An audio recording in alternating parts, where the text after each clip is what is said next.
Broadcasting live from the Business RadioX studio in Chicago, Illinois, it's time for Chicago Business Radio. Brought to you by FirmSpace, your private sanctuary for productivity and growth. To learn more, go to firmspace.com. Now, here's your host. Hey everybody, and welcome to another episode of Chicago Business Radio. I'm your host, Max Cantor, and we got a great show for you today. But before we get started, as always, I want to thank today's sponsor. Today's show is sponsored by FirmSpace. Without them, we couldn't be sharing these important stories. Like I said, we have a great show today. Today, we have the president of Sylver Consulting, LLC. So please welcome to the show, Brianna Sylver. Welcome, Brianna. Thanks so much, Max. I'm really excited to be here. Thanks for having me. Of course. Yeah, I'm happy to have you here, talk about your business a little bit. So let's jump right in. Tell me, what is Sylver Consulting?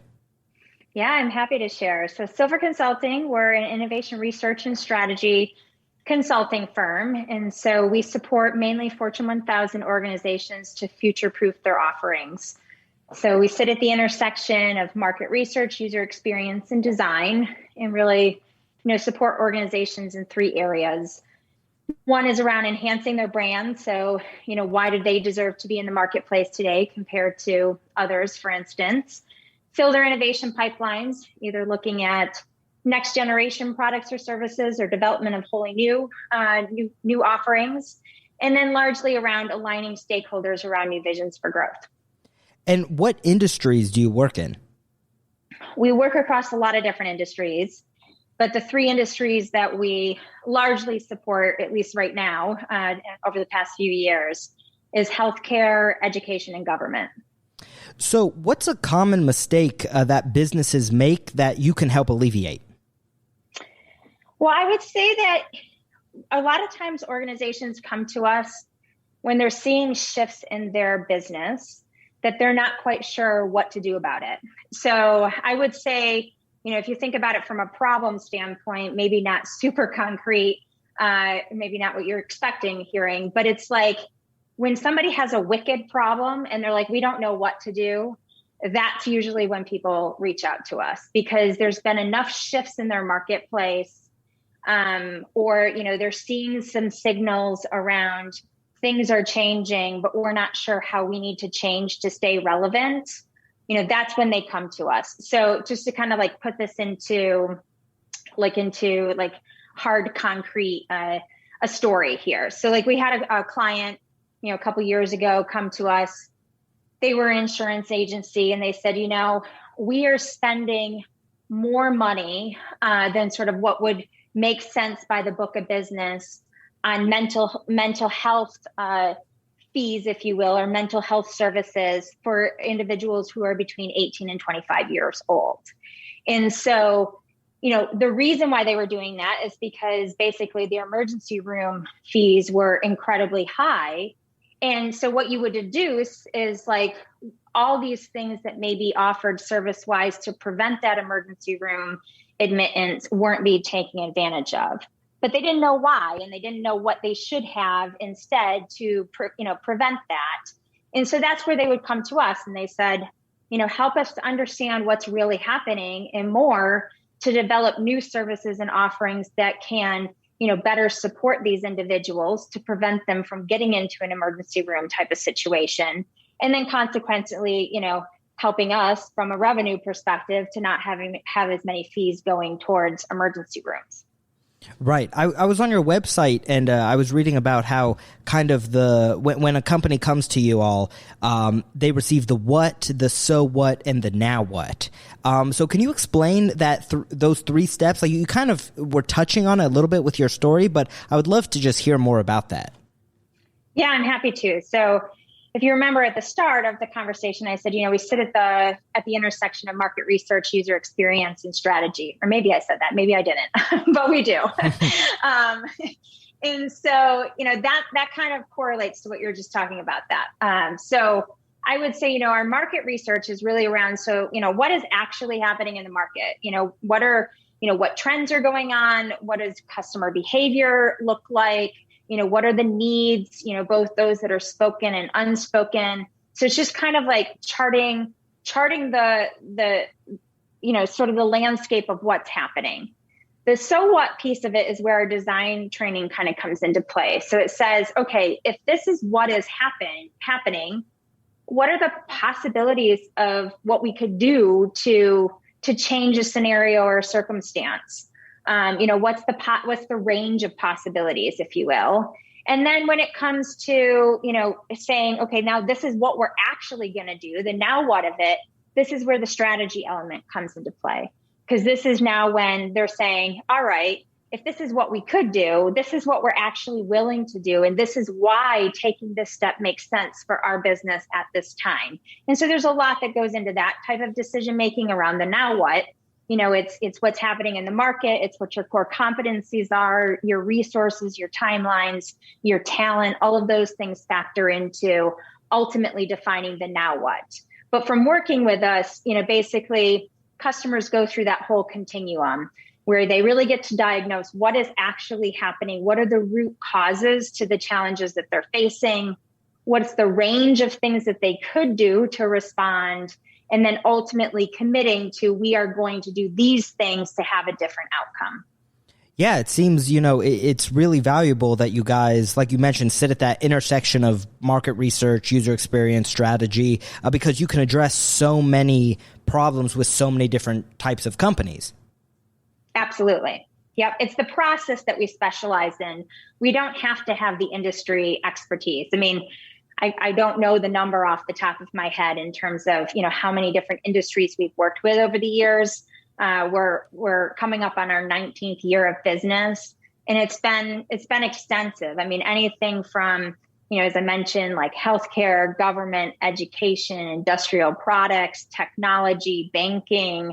And we started in banking. Those were our first clients, power tools, consumer packaged goods. I mean, you name it, we've worked in it. So the world, is ever changing. That we just went through a global pandemic. We're still going through that global pandemic. So you see a ton of trends come and go. For a business that comes to you, how do you bring a sense of comfort and predictability to new innovation happening every single day? Yeah, it's a really good question, and something we're constantly asking this question. So we have a process. So first and foremost, I would say the process helps to bring some level of comfort. And it's kind of like we're charged with making people comfortably uncomfortable, I guess is probably the first thing to state. Mm-hmm. Usually when they're coming to us, they know that something has to change. And so you're not going to be 100% comfortable through that change. Otherwise, we're probably not doing our job appropriately. However, you want to give people a sense of ground as they go through the change that is being demanded of them by the market. And so a big part of how we do that is just in the way in which we work. So we engage workshops a lot through our process, anywhere from initial, we call them like setting the stage for success workshops at the beginning of a project to really get clear around, what is the innovation ambition that we have? What are we trying to accomplish? Get hypotheses out, both in terms of what has gotten the organization into the situation that they're in, as well as potentially, kind of what the outcomes may be. And then as we move through the process, there's lots of moments of iterative collaboration where we come together, we share bits of what we're hearing from the market and what we're learning. We get their interpretation of that, and then start to, iterate and probe and continue to sort of press on different themes that are coming out of sort of that what market context. And then once we have that what market context, then there's a lot of different types of workshops that we do that are around interpreting that data for their business. And the goal of those types of workshop sessions are to support them to really take action. So, we have found that many times organizations are not for lack of data. They basically don't know how to take action on the data that they have. And a big piece of that is there's an interpretation or translation step that needs to occur. And so, like I said, we have lots of different types of workshops that we will run to support those different translation steps, depending upon what the desired outcome is. And then, if organizations wish to take it further, which some do and some don't, We will even get into helping them to shape the new offerings. So doing a lot of prototyping and testing and iterative building of different solutions, ultimately to get it to a point where it's ready for pilot or implementation. And so those iterative touch points along that process keeps people engaged.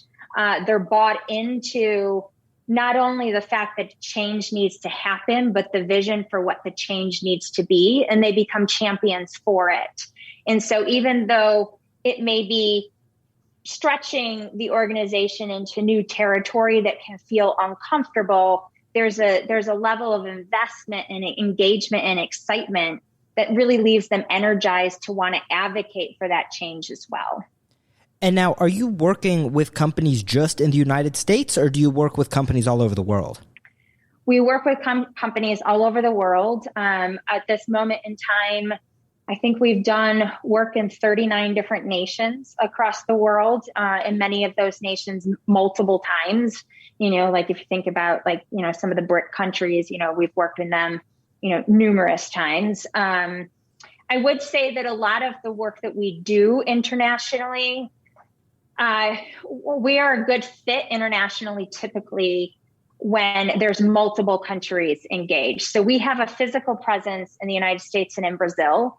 And so, to kind of do work in either of those two countries independently, it kind of makes fiscal sense, if you will. But if we were to go do a project in China, for instance, in just China, it usually doesn't make good sense for folks. But we do a lot of projects where we will do research in, 5, 10, 15 countries at one time. So for instance, we're just finishing up a project right now where it was in 5 different countries. We have another project in field at the moment that's in 3 different countries. And so when there's multiple countries engaged, and there's that need to get a broader sense of, what are the global trends that are impacting their business? And again, going through that, so what and now what equation across the whole global portfolio, we're a great partner for that type of work. So Brianna, you mentioned that you've been doing this now almost 2 decades, tons of different businesses, tons of different experiences all over the world. But for you, what is the most rewarding part of your job? So the most rewarding part of my job, there's sort of 2 pieces of it. So on a practical, level, if you will, I have found over the past, almost 2 decades, as you put it, that I really love the process of running the business and sort of the reinvention of the business over these nearly 2 decades. Putting my own method into practice, if you will, and needing to kind of constantly reinvent yourself. But, when it comes to serving our customers, what I have found that I really love is the ability to be a catalyst of change in that process. So, recognizing that, when it comes to any type of, big engagement like the ones that we get involved with, there's sort of the project management associated with it. And then there's the anxiety management around that project that also needs to be managed. And that the two of those 2 things together, when executed well, support change in occurring. And when they're not executed well, it results in a lot of friction and frustration and all of that. And so what I have valued over, particularly I would say probably over the past 10 years, is really getting to lean in at that level. And then when you do it right, the learning that occurs happens not only at a project level, whatever they've brought us in to do, but actually at a whole organizational level. So I've had many clients, kind of endearingly refer to us as covert cultural change artists. And I think, a big piece of that is because they're discovering things about themselves and the different ways of working. And so, supporting that level of enlightenment, if you will, and sort of acknowledgement is something that I personally really value. So if any of our listeners want to get in contact or learn more about Sylver Consulting, what's you guys' website, any social media for Sylver Consulting? Yeah, so we have lots of different social channels. From our website perspective, it's sylverconsulting.com. Now that is SYLVER consulting.com. You can find us on LinkedIn, on Twitter, Instagram, Facebook. I would also encourage you to reach out to me personally on LinkedIn. I'm very active on that platform and love to connect with people that way. And so you can look me up at Brianna Sylver. And again, that's SYLVER. Well, Brianna, thank you so much for being on the show today. You're doing a lot of great work for a lot of great companies, and we definitely appreciate all that you do. So thank you for being on the show. Oh, my pleasure. And thank you, Max. I mean, what a fantastic way to highlight the great businesses operating in the Chicagoland area. So thank you. Thank you so much. That's what we love to do here on Chicago Business Radio. So thank you all for listening to another episode. I'm your host, Max Cantor, and we'll see you next time. This episode of Chicago Business Radio has been brought to you by FirmSpace, your private sanctuary for productivity and growth. To learn more, go to firmspace.com.